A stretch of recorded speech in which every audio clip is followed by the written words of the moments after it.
আওয়ামী লীগের সভাপতি দায়িত্ব পালন করেছিলেন।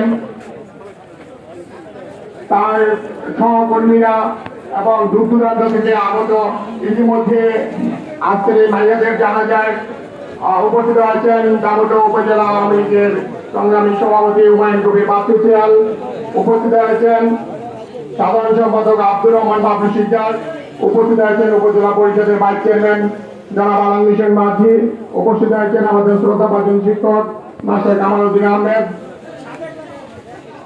উপস্থিত আছেন পূর্ব দামোদর ইউনিয়ন পরিষদের চেয়ারম্যান জনাব মাসুদ পারভেজ লিটন ভাই, উপস্থিত হয়েছেন যুবলীগের সভাপতি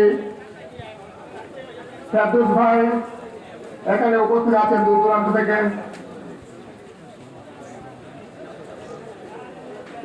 থেকে অনেকে উপস্থিত আছেন। আপনাদের মাঝে এখন সংক্ষিপ্ত আকারে আলোচনা করবেন, যেহেতু ইতিমধ্যে বৃষ্টি শুরু হয়েছে।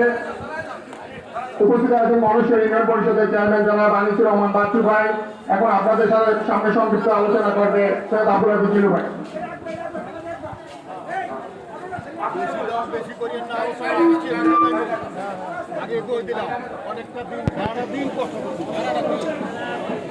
আর কষ্ট করতে লাগবে।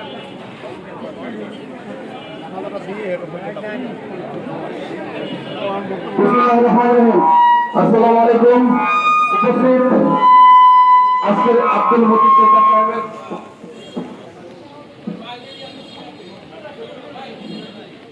মরহুম আলহাজ আব্দুল মতিন সরকার সাহেবের জানাজায় আপনারা সবাই শরীক হয়েছেন।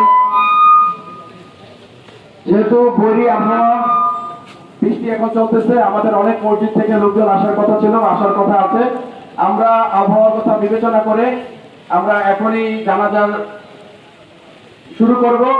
তার আগে ছোট্ট করে একটু বলা হলো যেটা, যে আমাদের মধুসত্তা সাহেবের ওনার 4 ছেলে 1 মেয়ে, ওনার 3 ছেলে প্রবাসী আছে, আরেক ছেলে মাসুদ এই মুহূর্তে ঢাকায় ছিল, ও চলে আসছে। গতকালকে রাতে উনি হঠাৎ করে রাত 12টার সময় উনি ব্যথা অনুভব করেন।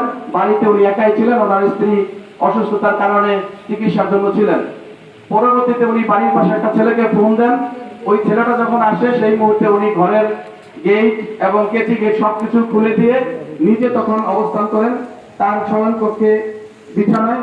সেই মুহূর্তে উনি তার পরবর্তীতে যখন লোকজন আসে দেখতে পায় উনি পরলোকগমন করেছেন। আমরা মধুসত্তা সাহেব ওনাকে নিয়ে কথা বলতে অনেকেই এখানে ছিল, অনেকেই ইচ্ছা প্রকাশ করেছিলেন, কিন্তু যেহেতু বৃষ্টি এবং আমাদের সেই সময় সুযোগ নাই, জন্য আমরা আন্তরিকভাবে দুঃখিত।